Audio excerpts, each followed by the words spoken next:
Axons Unleashed.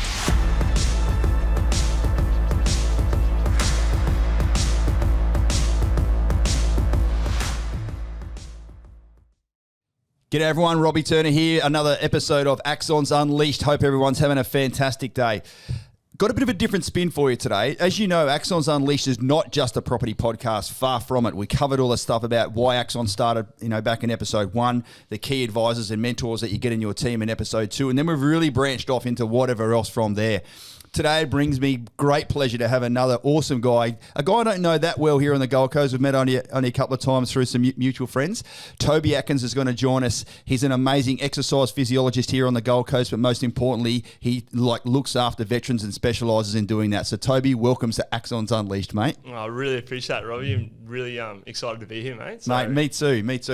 So just tell me off the bat, what's it like working with veterans in the sort of health space? It's an awesome question, man. Honestly, it is actually where it all started for me, funnily enough. So it wasn't the direction that I originally wanted to take or was planning on taking when I first came out of university. But honestly, the first job I was a subcontractor for was for a business who pretty much primarily worked in veterans health. And honestly, it kind of was love at first sight, as funny as that sound. I don't think anyone's ever said that to me, but I'd take it if they did. Yeah. No, honestly, man, and it had a lot to do with the fact that it was just a lot of fun, to be honest with you, working with veterans. And to be fair, it was an awesome experience where I got to learn just as much from them as I could teach and kind of help them with their health and life. So great. Yeah, fast forward, mate. So that started off working up at Mount Tamborine with a whole bunch of veterans. I was probably seeing about 20 to 30 different veterans every week. And is that mainly with the military base up there at Canungra? Funnily enough, it wasn't. It was a lot to do with veterans. So we're talking Vietnam vets, kind of really that older demographic. Right. So that's interesting because you're if you're not listening or if you're not watching on Spotify or watching on YouTube right now, Toby's actually quite a young fella. How old are you, mate? Yeah. So I'm only 31. Right. Yeah. So 31-year-old, literally helping and dealing and conversating with people double your age. 100%, right? Yeah, and from a very different demographic as well. And to be fair, very young in my career, and look, let's call a spade. When an older bloke who's been through the trenches, he just pointed at me, by the way. Thanks, mate. Yeah. But quite literally, right? Is looking at a young fella like me going, what the hell is this guy going to teach me, or what the hell is this guy going to give me? It kind of threw me through my paces really early on. But again, taking that opportunity and working on connection and building relationships and really kind of working off what it is that they wanted out of the relationship, and then working on the relationship, and then secondary to that relationship, we then looked at health. And that's kind of the approach I like to take. Yeah. You're right. I am older than you. But I coach clients that are 19, 20, 21, 22 that are so they're about the same age gap, 30 years younger than me, give or take a few months. But they're starting off their own journey. But here's the thing, mate. Those veterans were your age one day. Absolutely. I was their age one day. So I love talking. It's not as if you just fucking forget that you were 19 or 20 or 15 or 10, depending on how far your memory can go back. So being able to relate to, drop your own mask and just being able to relate to people at that particular stage of life, it is a skill that not everyone's got. And when you're in a service-based, providing services like you and I are as business owners, and I can't wait to talk about entrepreneurship today as well, you've got to be a chameleon. Absolutely. Without compromising on your values or your character or your soul, you can't just be able to speak to one sort of demographic or one sort of age group. You've got to be able to spread it a bit more. I can only take it from you. You love that challenge. Love it, mate. Yeah, and honestly, I think and I know we're going to talk about it a little bit later about how it is that I got into business and all that kind of stuff, but that was something that I had to learn very early on.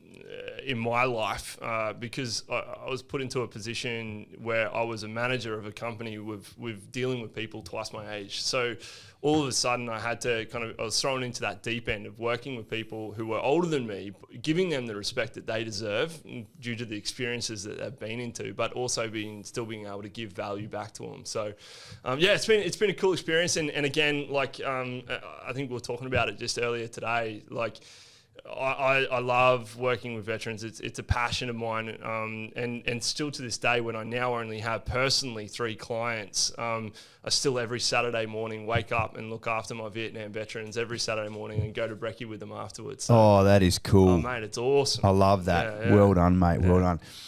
What a bloody intro, ladies and gents. So strap in for this one. It's going to be an excellent session. You can see, Daniel, would you agree, my executive producer, I think I've got someone here that's bringing the same energy to what I've got. So, which is really, really cool. Take us back to the start. So we're talking to you here on the Gold Coast. Where'd you grow up? I actually grew up in North Brisbane, little town called Petrie, and then moved to Sandgate. Do you know Yeah, of course. Cool. Yeah. Great. Yeah, so at the age of 12, we moved to Sandgate High, so I could go to Sandgate High, which was all for my football, funnily enough. Hate me or love me, I was an AFL player. I love you. Yeah, there I you grew go. up in country SA, mate. AFL fan. Mate, Give me a fucking high five. Talking my language, Yes. mate. That's so good. Yeah, so was a religious AFL player. Played Queensland and all that kind of stuff. So Awesome. moved there for my footy. Yeah. Grew up there, and then funnily enough, my introduction to the Gold Coast is actually due to university. So originally, I actually wanted to be a psychologist, and Which uni did you come down to? Griffith here on the Gold Coast. Right, Yeah. So the reason for it, I got the grades to go pretty much anywhere I wanted to, but Griffith on the Gold Coast is the only one that offered double in exercise science and psychological science. And so I was like, well, shit, if I want to have something that's, cut above the rest, a double degree would probably be a handy thing to have. So that's kind of why that was my introduction to the Gold Coast. But do you want me to keep going, mate? I was just going to inject in there quickly. You would have Yeah. loved the fact that this business is called Axon then. Love it. Mindset. Mate, it's Axons huge. in the brain. Like that's why I called the business Axon. I heard the term one day. Yeah. It's all about mindset. You can have the same group of people Yeah. that have the same knowledge, skills and training, but there'll always be one or two that pop themselves above the rest, and they are they're like the ultimate. In the military, we're talking like pilots, special forces Yeah. people, etc., submarine drivers, whatever else. And I apologise if you're a truck driver and I didn't mention you, but you understand what I'm talking about. Yeah. But the person up on stage that day said, what makes those one or two people rise above the rest of it? Mindset. And then he started talking about Axons, and I'm like, fuck, that is a cool name. Yeah. This is in the year BA before Axon, Yeah. way before I even started. I love but then that, when it yeah. came to me, I'm like, I wrote my own business plan one day, go back, listen to episode 1 about that little activity. I knew it was going to be Axon straight away to be successful in business, be a successful special forces guy, be successful in football, be successful, in property and wealth creation. It comes down to one thing: the way you think about it and how you approach it from a mindset perspective. True or true? Oh, mate, you're speaking my language. I love that shit. Honestly, on the way here, I was going over this conversation, and obviously the times I've met you in the past. Again, from more of a personal perspective. This is the first time sober, by the way. And I was wondering, because obviously my background in health, Axon means that, right? And I was like, shit, I wonder if that's got some kind of connection there. So, mate, I know that you're asking the questions, but I got to ask: is when you talk about the business, when you were sitting there listening to that guy and he was talking about Axon and stuff, and you write down the business idea. Did it stem all the way back then, even when you were in the military, this idea came about? Oh, no. I was working with another firm at that stage. Oh, I see. Yep. Working with another property firm. So, Yep. got Sorry. out. Yeah, That's yeah. all right. Got out in 2013. Another ex-military guy got word that I was getting out, basically said, look, come and work with me. Yep. I know you've been successful in property. I know you've been a special forces officer. I need someone like you to help me come and grow the business. And I went and worked with that guy for, the better part of 4 years. Unreal. Whilst we parted ways in a not so great way, Yep. I've said it publicly and I'm happy to say it again. I'm extremely grateful, and I think I look back fondly on the good times that I had in that business because he allowed me to, have when you join at 17 and get out at 41. Yeah, shit. And I got out as a special forces officer, and my job was to coordinate aircraft to drop bombs on people to stop their behaviour towards us. You can't do that stuff in the real world. So I'm like, what the fuck am I going to do? True. True. Yeah, so, absolutely.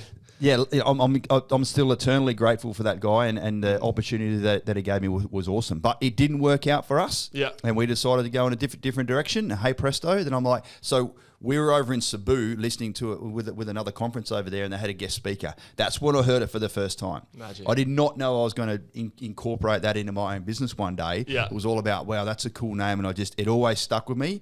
And then when the circumstances transpired, Toby, I'm like, now I can sort of get into a position where I can start my own business. I just brought that recollection back into it, and hey presto, here we are. That's so good, man. I Yeah. love stories like that. Yeah, It's there you wicked. go. Yeah. So mate, so you come down to the Gold Coast. How good's the Goldie? Oh, mate. Honestly, it's unbelievable. And the reason I say that is, and I say that actually unbiasedly. So growing up on the north side of Brisbane, honestly, the perception of the Gold Coast wasn't too flash. And Because there's this big fucking Berlin Wall thing called the Brisbane River, isn't it? You're on the south side or the north side. 100%. I'm not from Brisbane, but when I got here, people are like, oh, north side, south. I'm like, what the fuck is that? what is going on? It's like east and west over in America, Yeah. mate, I tell you. But yeah, so our whole love growing up has always been for the Sunshine Coast, right? So come down to the Gold Coast, I thought it was coming to the dark side. But genuinely, man, over the 4 years that I was at university, I fell in love with the place. And as I'm sure you know, and those who live here know, there's different parts of the Gold Coast. It's not just what you see on TV. It's not just surfers' paradise. Correct. And the opportunities here on the Gold Coast are plentiful. And I think that's something that I really love. Like, you can get anywhere within half an hour. You know, you've got the country, you've got the water, you've got the opportunity, you've got the city. It's got it all, mate. Yeah, so absolutely love it. Yeah, I did not do a South East Queensland posting. I missed doing a posting to Brisbane. Yeah, right. And everyone in the military is commonly known as Bruce Vegas. And when people get posted to Brisbane, they're like, "Oh, I'm never fucking leaving here. Yeah. Let's put our kids in private schools. Like, let's bed in here as much as we can for 3 or 4 years, Yep. and then just hold on for dear life, and then just get posted around different units here in Brisbane because no one ever wants to leave." Yeah, there and you when go. obviously when I first came here, so when I was working with that other gentleman, speaking about Northside, his office was in North Lakes. Ah, yeah. So okay. when I first moved to Brisbane, I knew. So I lived in Bulimba for a few months just to get our stuff moved up Yep. here, and then we were able to traverse the Berlin Wall because I knew about it by then, and go up to the north side, and then same deal. We never really came down south side; it was just all up there. So Moreton Bay, etc., etc. Yeah, mate, you're right in my backyard. Yeah, there you go. Absolutely. Yeah, no, that's cool. What was uni like? I didn't go to uni, Okay. and many of our listeners would have gone to the Australian Defence Force Academy, Gotcha. a military university, Yeah, quite yeah. frankly. But what was it like going through a civilian university?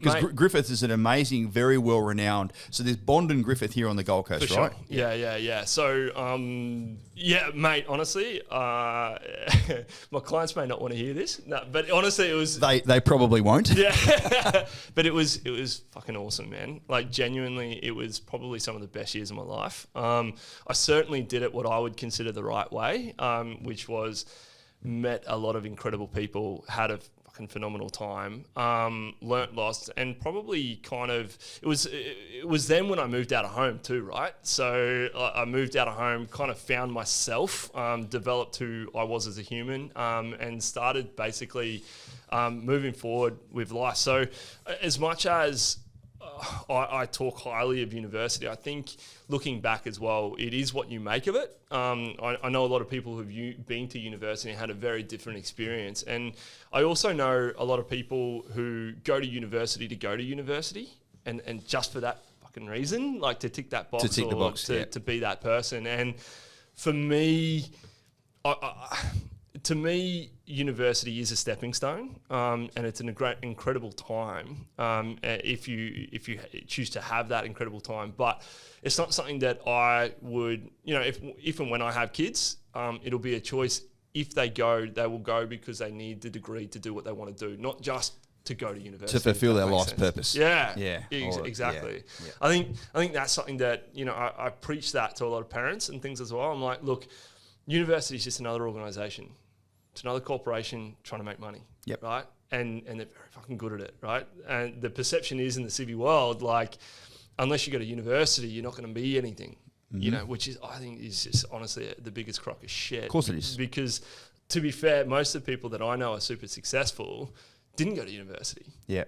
So I see it as an incredible stepping stone if it ticks the box for what you want to do in life, not just to tick the box. I would have loved the opportunity to do an MBA. Yeah, there you go.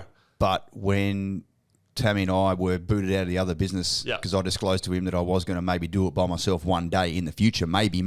Wow, yeah. And he came in the next morning and went, if you're fucking leaving one day, you're leaving today. Wow. So, that was, I think you should listen to the first couple of episodes of Axons Unleashed in the context of what we're talking about. That's huge. We went from having a job into having no job. And obviously there was some still interactions that we had to have on down the track, etc. There was still money owed to us, which was thankfully paid, etc. So we had a little bit of a lifeline there for a few months to get sort of started. But mate, I did my MBA on the fly in real term, fucking every day. Still doing it today without fail. And I'm sure you were doing forever the student, mate. Forever. Yeah. So that's wild, dude. Honestly, that's crazy to hear that, and I'm super keen to actually go back and watch those episodes because I'll tell you right now, mate, we hire people who look at things from an entrepreneurial perspective. My GM, the guy who runs the show pretty much now, he had a business when started with me, which was in exercise physiology out of Canungra. And, now he's amalgamated that and brought it within, Atkins Health and everything like that. But to think of, to hear that blows me away because I'm like, if someone is in your business that has a business mindset and an entrepreneurial mindset, fuck, that's the shit. They're the golden tickets, man. Correct. They're the ones that you should be looking after and nurturing and developing and anyway. Yeah. But you know what? Lesson learned for me very recently as well. No matter how well you look after someone and no matter how well you bring them into your inner circle, as the saying goes, every day that goes by, you're possibly training your next competitor. For sure. And fucking good on them. But on the record and for the record, ladies and gents, you could not pay me enough to go back to the start again and create this from scratch. It's fucking painful. It's like not easy. The success that we enjoy and the reputation that we have and the referrals that we get and the momentum and traction and the progression of the business doesn't happen overnight. No. And for anyone that thinks that you've just got a bright idea and you're going to get out of the military and start your own business and you're going to start fucking killing it straight away and have more money and more time and more freedom, it is the fucking opposite for years. Absolutely. But when you crack the code a few years down the track, you do have more time. Of course. You do have more money. You do have more freedom. No fucker tells me what to do. Yeah. But I am answerable to the team in there that I'm responsible to lead. Absolutely. And my wife, of course, who's The our true boss, who's right? our general manager. There you go. So that's another interesting dynamic, bit like Tan and Pete, Yes. as you know. Yes. Husband and wife team working in a business. There's something else that you should try once in life, ladies and gentlemen, but don't be surprised if it fucking nearly breaks you. But again, when you crack the code, it's the most amazing thing you can ever do. That's really cool, man. That's really cool. And that actually brings me back to my beginnings, mate, because, I'm jumping all over the place here. But I don't care. Mate, we're freewheeling. So we good. spoke for 30 seconds before we sat down and went, let's press play. Let's have a good time. Yeah. So my parents actually owned their own business, right? And that's what started the business journey for me. So at the age of 12, I actually lived in the back of a fish and chip shop. Wow. There you go. Yeah. With my dad being a chef, mum being an artist by trade, but together they bought a fish and chip shop in Clontarf. In Beautiful, lovely spot. It is. It's magic. And yeah, man, my life consisted of waking up every morning, helping Dad open the fish and chip shop, being on the front counter, making coffees and bacon and eggs with Dad for all the locals. Customer service. 100%. From a very young age. And man, I tell you, I have an incredibly fond memory of my dad because I was a chippy young bloke. Also was a morning person, right? So he was 6 o'clock, 6:30 in the morning, serving customers who were just barely waking up. And I'd You're be like, how you going, fuckers? Yeah, well, not as a 12-year-old. Maybe not the fuckers, but literally that, right? And and Dad's not a small lad by any means, and some of the clients would come in and give me a grunt, and here was Dad out the back. My son said, "Good morning." And then standing behind me, and I'm like, and then sorry, good morning, super fond memories of that. But mate, growing up, with my parents owning their own business, father and wife, or husband and wife. Sorry, running their own show. Like I saw what stresses that can put on a relationship, So for me, my wife actually is a physiotherapist. Awesome. Yeah, funny enough. So what's her name, by the way? Cassandra. Great. Yeah, I'll look forward to meeting her one day. Absolutely, man. Yeah. Absolutely. But we've currently made the conscious decision to keep her out of the business. I mean, look. She's my wife, so she still understands everything that goes on in the business because, as you know, when you're the owner operator, it is you. Like Axon Property Group may not be Robbie, but Robbie is in Axon. Like it's one and the same, right? Like, yeah, I can see. Yeah. Oh, mate, it makes me fucking laugh. If you think that you are being worked hard as an employee and you don't have enough time and you're giving a lot to the business as an employee, you wait till you're the fucking business owner. Yeah. It becomes you. Yeah. You never stop thinking about it. Yeah. You cannot switch off. It's impossible. It's part of your soul. 100%. And I love being a business owner because I loved being in the military. Yeah. Anyone that knew me back in the day, my blood run green. I was a walking, talking, fucking sleeping military machine. Yeah. When I got out of the military, and like for many years afterwards, I'm wearing cam pants. I got my hat on backwards. I got a black t-shirt on. My wife's like, "You fucking dressed like you're still in." I'm like, "No, I'm not. I'm dressed like a civvy." She goes, "You're dressed like you're still in. Go put some normal fucking clothes on." So and you just didn't realize. No, I had no idea, mate. Yeah. Wild, huh? So it's you do have to have that approach. Dare I say, your axons need to be firing in a certain direction for you to be successful in business. It's not just a side hobby because that's all it'll ever be. Yeah. If you want to truly run a successful business, you need to make it part of you. Yeah. You agreed? 100%, man. Like, and a perfect example of that is, you talk about going on holidays, right? I must admit, I love holidays. I actually make a point of going on holidays regularly. I'm not one of these business owners that say, I haven't been on a holiday for 7 years. That's not me, right? But when I go on holidays, my iPad's on the side of my bed. I'm waking up in the morning scribbling down stuff and working on the new strategies and concepts and stuff. Not because I have to, but because it is part of me. Like you said, I love the shit. Yeah. Like, it's every opportunity to come up with a new idea and concept to roll out, I'm taking it. Yeah. I laugh when we talk about this work-life balance. I'm like, if you're talking about a work-life balance, You are an employee. right? And you can go home and switch your fucking phone off and it's not your problem and you'll worry about it in the morning. Right. Yeah. So it's a different walks of life, like different perspectives, right? So to me, it's understanding that and loving it, like truly loving it, not being upset by it, because ultimately it's our decision, right? Like no one's holding the gun to your head saying you have to continue to run Axon, just like it's not on mine. I love the shit, but it comes with huge sacrifices as well, which I think is glossed over a lot. That's all right. That's why we get to be our own bosses. And we, I said, when the business gets to a point where it's really successful and there's, the employees won't like what I'm about to say, but the true entrepreneurs in you that want to have, you've got a passion, you've found a purpose, you want to be able to contribute to something more than yourself, and you literally want to run a business, not just have a job, like when you are in the business and you're working and it's just you or maybe one or two others. But when the business provides a service and that service gets turned into value and there's money in your bank account that you weren't in control of, so it's almost like when your tenant starts paying the mortgage for you for the first time, it's a fucking amazing feeling. Yeah.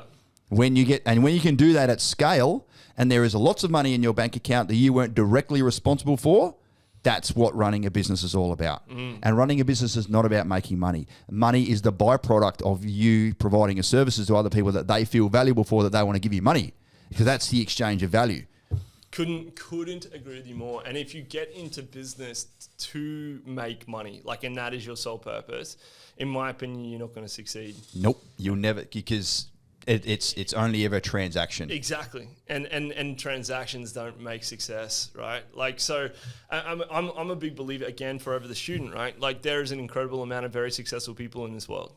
And so for me to think that I have to come up with the answer is a stupid, ignorant, kind of naive thing for me to think, right? So Because the answer last week might not be the answer today. right? But to learn off all those guys and look at them, and if you see, like for me, it's all about trends, right? So if I listen to, I love podcasts, by the way. I listen to heaps of them. Well, that's right? good because you're currently on one. Yeah, it would be awkward if I didn't, right? But if you listen to them, there's a common trend, right? And the concept is, you've got to do something you're passionate about. You've got to do something you love. And if you're focused, and they talk about it like all the time, it's create value, you think about what it is that you're giving to others and it will come back onto you, right? Like there's the old fashioned saying, but anyway. It's something I'm extremely proud of, is that over the last 2 years, especially where we've really tightened things up from tracking all the data and understanding what our numbers and trends are. Oh, don't get me started on data. I love that. Over the last 2 years, 70% of all of our businesses come from either repeat or direct referral. Wow. And when you're building $500,000, $700,000 houses that take 18 months, flirting with people's financial futures, if people want to do it again or tell their mates about it, fucking gives me goosebumps, mate. You've killed it, mate. If that should be plastered on every fucking wall. That's huge. Yeah. Like genuinely, it's from phenomenal. someone who's just built a home, Correct. hearing that, fuck. Next house is coming to you, mate. It's fine. So we are a little bit all over the place today, but I love it, mate. I don't care one little bit. So this is about finding like everyone that gets out of the military. I've got a little saying. It's not if you become a veteran, it's when you become a veteran. And in fact, everyone, unless you do 50 years in the military, probably can't even do that long. Even if you do 40 years in the military and you join at 17, that means you're 58 when you get out. You'll probably do another 30, 40 years in your life anyway. And that's the extreme example. 95% of people, Toby, I would say, that you spend more time as a veteran than what you do as a serving member. Oh, there you go. Yeah, because you're out longer than when you're in, as per the example, as per the math I just went through. So you've got to have a purpose. You've got to have an identity. Who are you when you don't wear a uniform? Whether you put a Special Forces beret on, whether you've got your rank on, whether you've got your wings on, whether you've got your little bloody wheel for it because you're a truck driver. I'll go back to those examples again. It doesn't matter. When you are wearing them, you're extremely proud. Yeah. And you're part of that organisation and you love it and you're giving back and you're serving and you've got mateship and it's really awesome to wear a uniform. When you get out, no one gives a fuck if you've got 3 or 4 bloody post-nominals on your name because you got a DSC in Afghanistan 10 years ago. I laugh at all these people on LinkedIn. It's like Bob Smith, DSC, CSC, AO. First of all, no one even knows what that fucking means. And it means fucking zero in the real world. That one movie that I loved when, a bit of a spoiler here for those who haven't watched Top Gun yet, when Tom was talking to Val, Val brought it up on the computer, one line, "It's time to let go," didn't he? Yeah. I haven't watched it, man. Fuck. I know. I just spoiled it for you right there and then. But it is it's time to let go of your past, but letting go of your past is all about creating your future. Exactly. And we're talking about veteran transition here. So, do you have some of the conversations? Yeah, absolutely. Just tell us about that. When you are, I joked last night, yesterday in the office, I'm like, Toby's going to come in and he's going to talk about putting his fingers in veterans. I meant into their muscles. And it was, so when you are putting your fingers in veterans' muscles, what are you talking to them about? That's actually fucking hilarious, man. So funnily enough, I don't put fingers in veterans, which is really interesting. As an exercise physiologist, we don't actually do a lot of hands-on treatment. Right. Yeah. So that's I suppose the biggest difference between a physio and an EP. Great. Tell us about that. I apologise. No, don't apologise. We have physios on board our team anyway. I thought so. So we still do that. Thank you. So you're good. It's just not, So anyway, the biggest difference between a physio and an EP, physio do diagnosis and hands-on treatment. Right. So if you want to know what's wrong with you, you go to a physio. They're the ones who do all the assessments and go, oh, right, you've got a torn, supraspinatus or, torn shoulder muscle or whatever it is. Right. And then they'll go, righto, I'm going to do some treatment with you. I'm going to release some muscles, kind of get you moving in the way that I want you to move. And here's some homework to go away and to do in your own time. Couple of rubber bands, right? etc. All that shit. Yeah. You've obviously been to a few in your past, I assume. Yep. Too many. Yep. Still going. There you go. Yeah. You mentioned that earlier. right? So an EP actually comes in after that fact. So we specialize in exercise rehabilitation. So basically where we go into the gym with you, take you through exercise programming and work on the actual rehabilitation. So movement. So I suppose the easiest way to explain it is in rehabilitation, there's kind of 3 stages that you will go through. Great. Please listen to this closely, everyone, because every single one listening to this right now has got a niggle or an injury or something that hopefully DVA are taking care of for you. Fingers crossed. And we'll go down that track. I know you're an absolute accredited person with DVA. Absolutely. But this is your health we're talking about. It's huge. None of all that shit matters if you are a fucking broken individual up here, in here. I just said head, heart, or body and soul. Absolutely. So please listen to this, and it's really important that you do understand the difference between a physio referral and an EP referral when you're talking to your doctor, because they may refer you to the wrong one. Exactly. So this is going to be very informative, Toby. Oh, appreciate that. Go for it. Yeah, and you make a really, really good point in terms of, the mind, the body, and the soul, right? So, and these principles can actually be applied to any of those 3 areas. The strategy or the skill set applied to the mind obviously is different to the body, different to the soul. But this premise and kind of falls into all those. It's a reset, right? So you walk in broken, tight, like you need a reset. And the reason you need a reset is usually because we can't actually get you moving the way that we want to get you moving because muscles are tight. Your body won't allow you to get there, right? So that's where that feeling of you go to a physio, you go to a massage therapist, you walk in feeling tight and crap, you leave feeling $1 million free, and exactly, right? Great. Like, yeah, exactly. And you're like, oh man, if I just felt like this the whole time, I'd be fucking $1 million, right? That's your reset. Okay, that's where hands-on treatment is necessary. Most preferred method is hands-on treatment, right? So that's where an EP isn't the greatest at, because we don't do hands-on treatment. We can give you a trigger ball or whatnot to help release all your foam rollers, which I'm sure is your best mate. Yeah. But you and I both know you go and get a physio to get their hands into you, and it's so much better than having to sit on a ball and try and work it yourself, right? I've always been fascinated by for like they've got X-ray hands, magic fingers, right? Oh, it's so cool. And even the old boys that would have been rubbing your legs bloody playing footy back in the day, they've got magic hands as well. It's a very, very important. You need to have someone with a set of magic hands to make your body feel better 100%. In your life in some way, shape, or form. Absolutely. And whether it's massage parlor that's going to massage you walking through Westfield, or someone that you've got dedicated on your team, everything in between. Absolutely. And everyone has their place, right? Like, I'm a big fucking believer of that, right? So some people will ask me this very awkward question, like, do you think your physio is the right one, a chiro is the right one, an osteopath? I'm like, mate, they all have their different specialties. So it really depends on you. What do you and your body need? So that's the reset, The next one is the re-educate. Right? So we're re-educating your body in the right way it is designed to move. So let me put this, or give an example, right? So you've done your shoulder in, right? Which is I know a very common injury in the military. And it may be a torn supraspinatus. You may have actually needed to go get surgery, to help sort out. It might be rotator cuff problem. It could be a bone problem, whatever it may be. You go get surgery. You come out. You're feeling tight. You're feeling crap. You get your reset. You get the hands on the magic fingers. Now we have to teach your body actually how to work properly.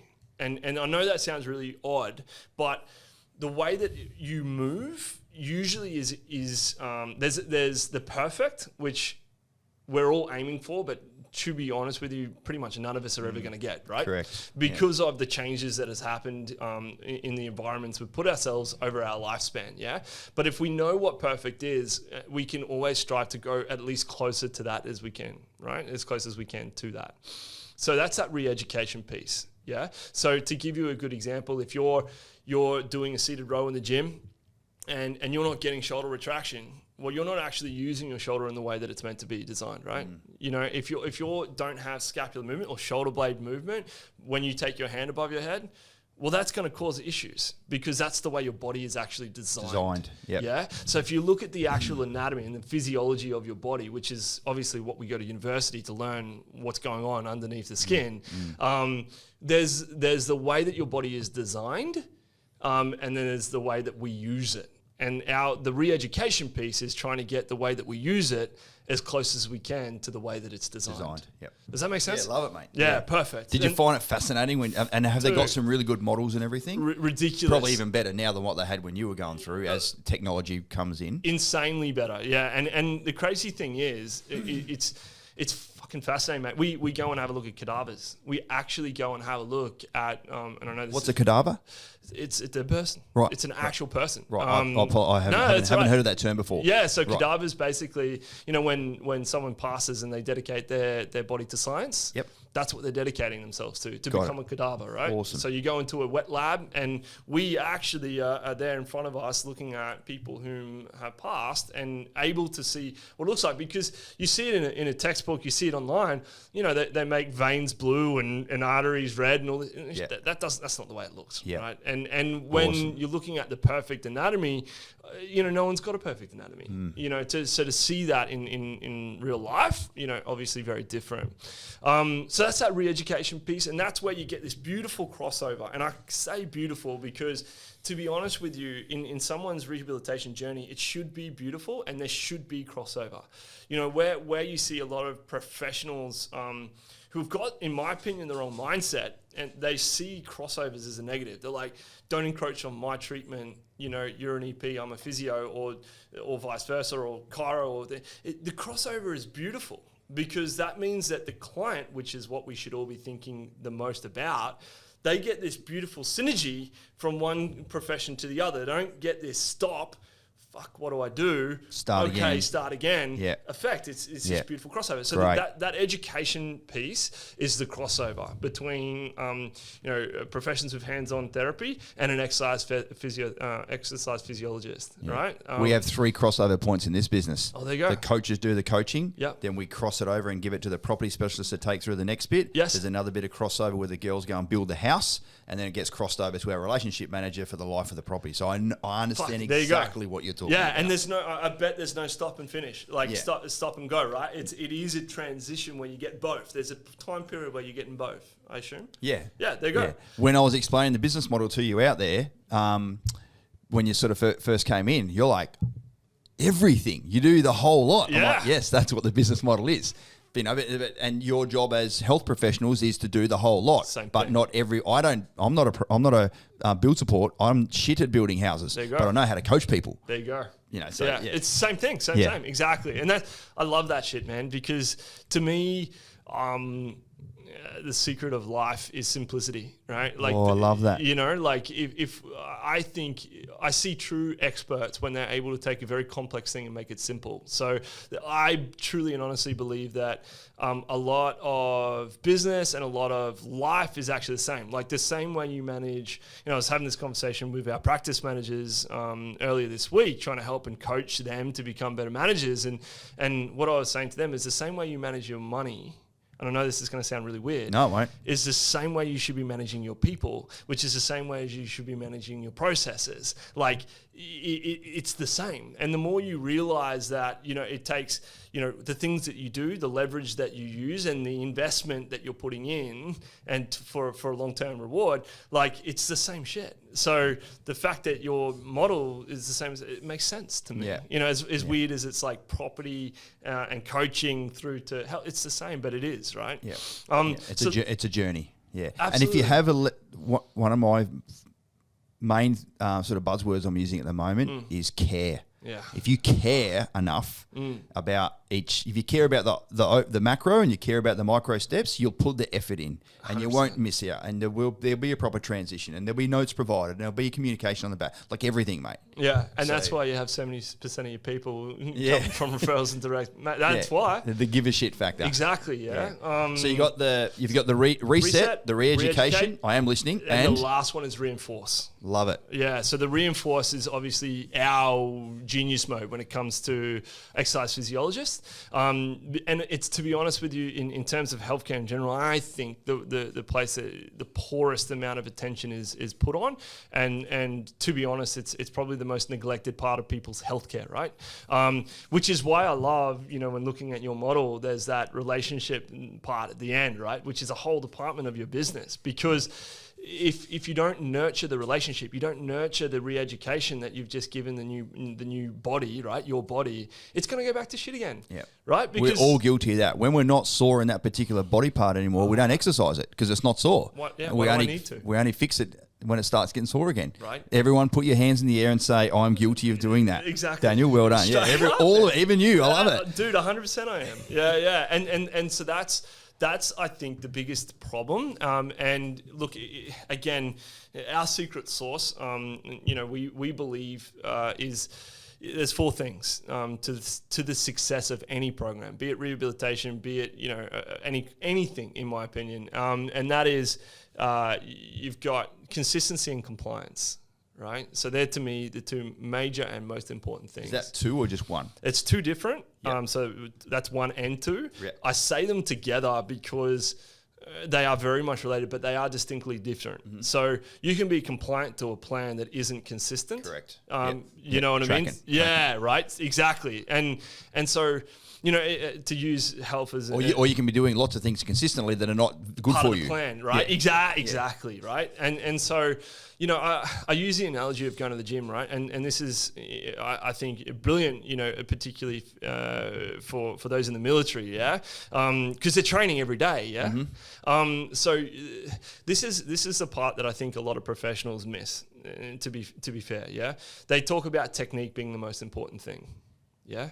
How many times have you heard that when you go to a physiotherapist or an EP? They're like, the technique, the way you do things is the most important aspect of how you train. Yep. Right.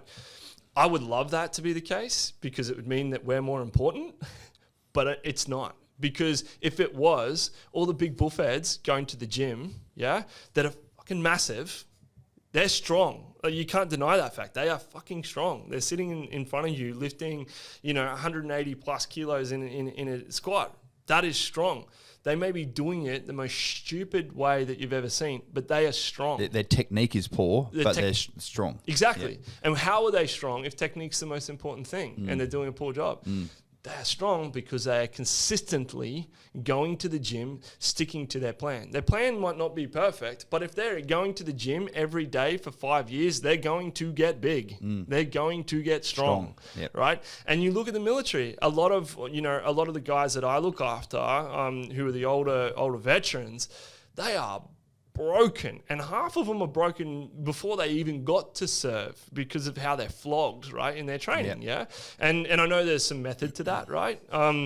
But they still are able to serve incredibly because of the shit that you guys go through in terms of the training side of things. So the consistency and compliance, I think, is the most important thing. Love that. The next is technique, because that's when we're starting to talk about effectiveness and efficiencies. If someone were to come to me and I said, Robbie, what do you want to achieve? And you may go, right, well, I want to be able to run, 5K. And I go, that's fantastic. And I turn around and I say to you, okay, I want you to run every day, but I want you to run on the balls of your feet or on your heels. I want you to run on your heels, right? Couldn't imagine anything worse. Right? We all know that that's not going to get you to where you want to go, right? There's no propulsion. No propulsion. It's biomechanically that doesn't make sense, so that technique side of the equation, yes, you'll be able to run 5K one day. You'll probably get hurt in the process, and it'll probably be an absolute... My shins would be killing me. I'm exactly, just thinking, mate, the flexion you know in your your foot. You know your shit. That's awesome. Shin splints and all the drama would come into play. But eventually you would get there. Yeah. So then, that brings in the idea of technique. Yeah. It is important to do the right technique because it means that you don't have to get injured and you don't have to take, 8 years to become big and strong because you're looking at doing things efficiently and effectively. So technique. And the last one, it gets probably the least amount of airtime out of them all, and that's progression. What you're doing today should not be what you're doing in 7 weeks' time. And I'm not saying that you need to change your exercises, and I'm not saying you need to change the food you eat or the lifestyle you have, but you need to progress it if you want to continue to grow. Growth comes from putting ourselves in uncomfortable situations. And I probably shouldn't use the word uncomfortable because, I also have a theory of exercise where it should actually be comfortable yet difficult. Yep. But your body is an adaptable machine. So, we talk about getting ourselves out of the comfort zone when it comes to our mindset. I'm sure you talk about this in terms of your coaching a lot.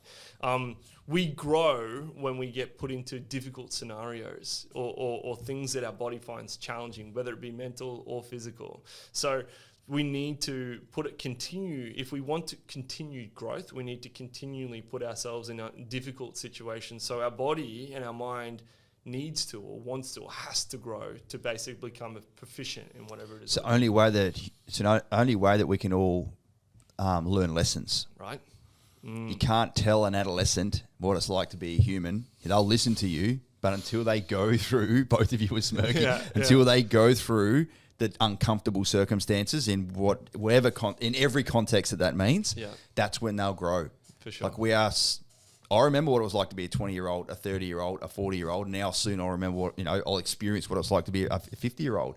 And I'm not the same person back as I was along each of those ways. We've grown. There's been some tricky, uncomfortable circumstances in this business recently. I can imagine. And whilst it's terrible to go through at the time, I'm so fucking grateful that it's happened because we have grown from it. That's so cool. We have learned from it. We've implemented different things and we do things differently now and we view the world in a different space because if you're not growing and learning from the uncomfortable things, you're a fool in my, that's like kicking Pablo's dog. Right. Like it's like you're not progressing. You're just fucking existing in life. Yeah. Sharks are a perfect analogy of that in nature, right? If they're not moving forward, they're dead. Yep. Literally. Like they die if they don't move forward. So, we use that analogy a lot. Yeah, I love that, mate. It's so good. Like there, as you can hear, ladies and gentlemen, there's so much to your mind, body, and soul that needs to go into it. So the fact that Axon, mindset, EP, body, soul, like it's all sort of interrelated there. It really, really is.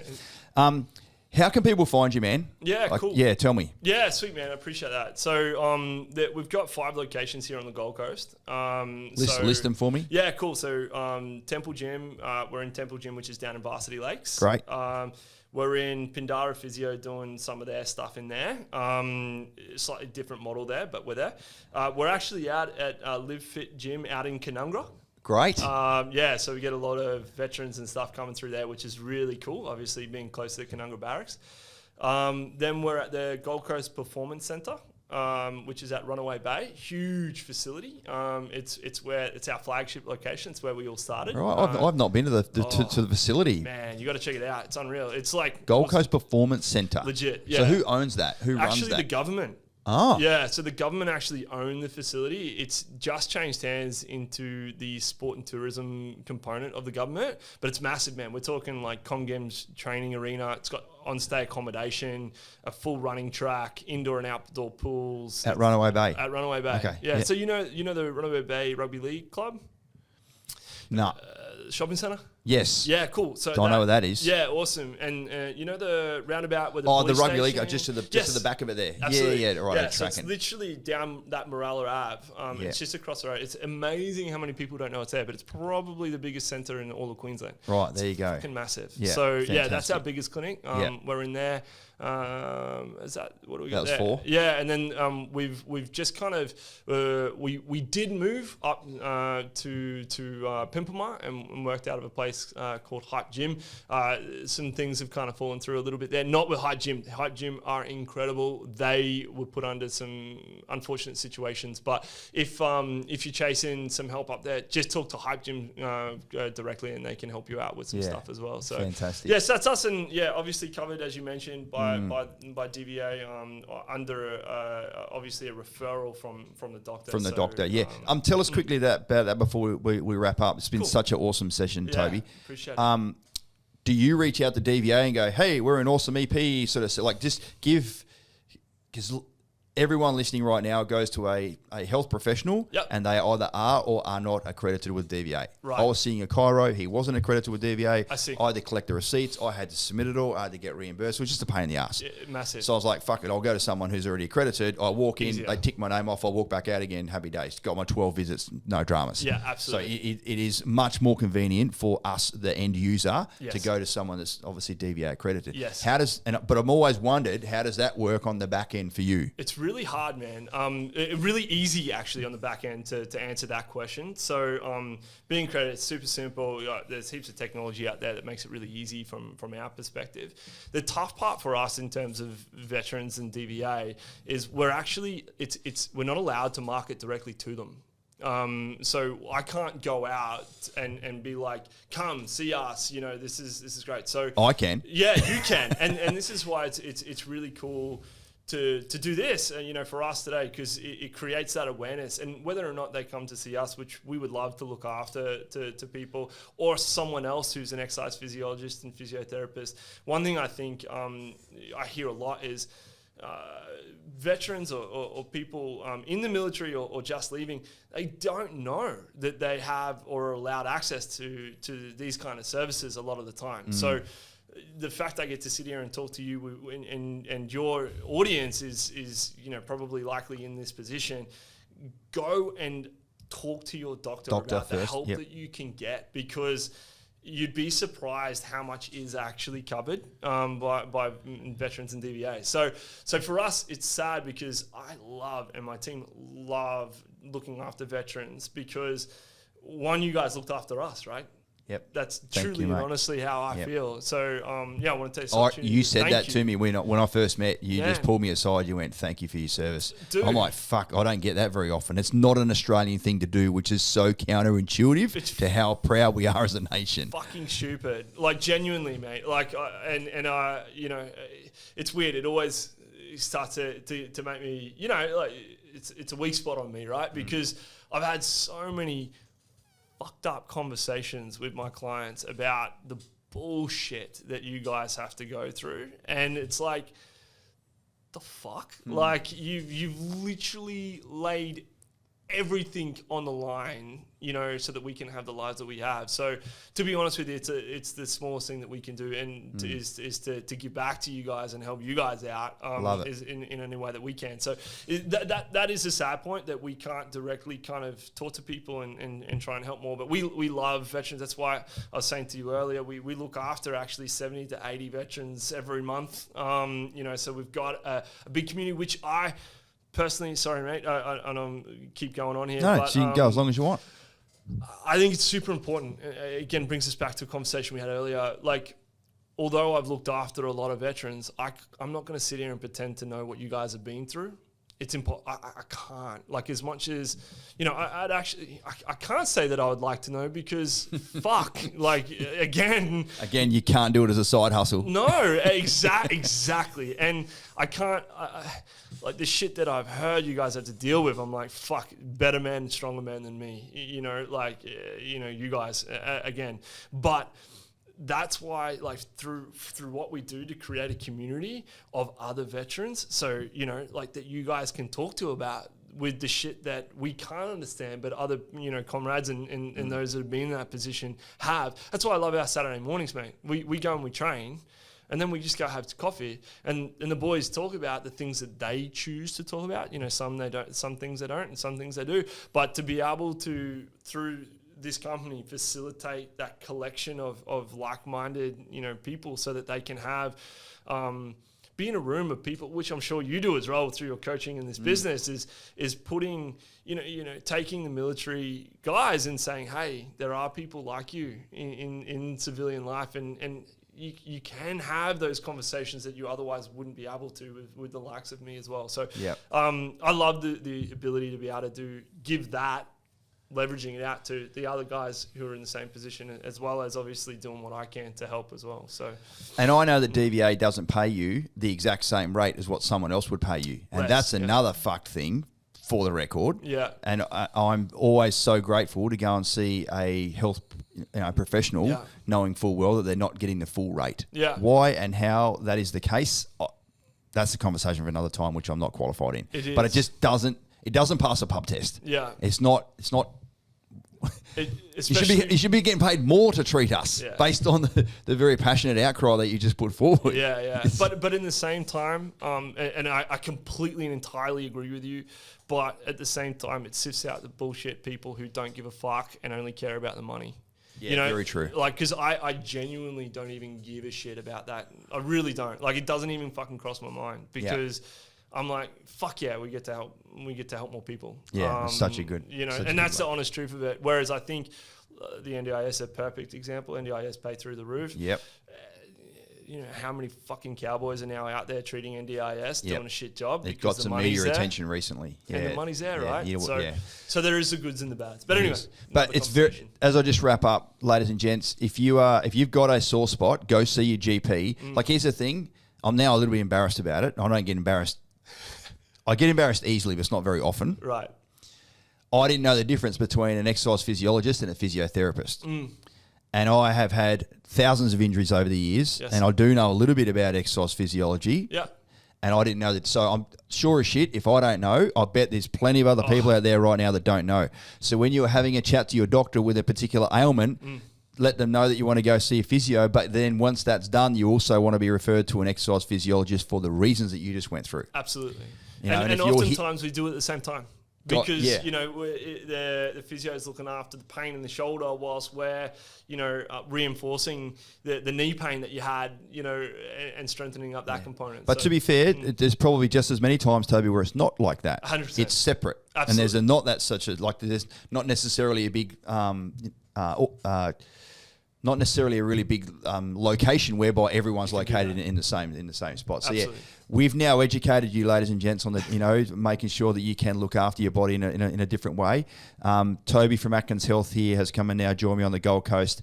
And if you're a veteran and you're living here in southeast Queensland, even if you're in Brizzy, if you give a shit about your body, drive down the fucking Runaway Bay. It's only half an hour down the highway, and go and see someone, as you can see today, that absolutely gives a shit about the veteran community. Thank you for joining me, brother. That's a bloody excellent session. I really appreciate it. Absolute pleasure, mate. Thanks for having us. Have a great day, everyone. See you later. Bye.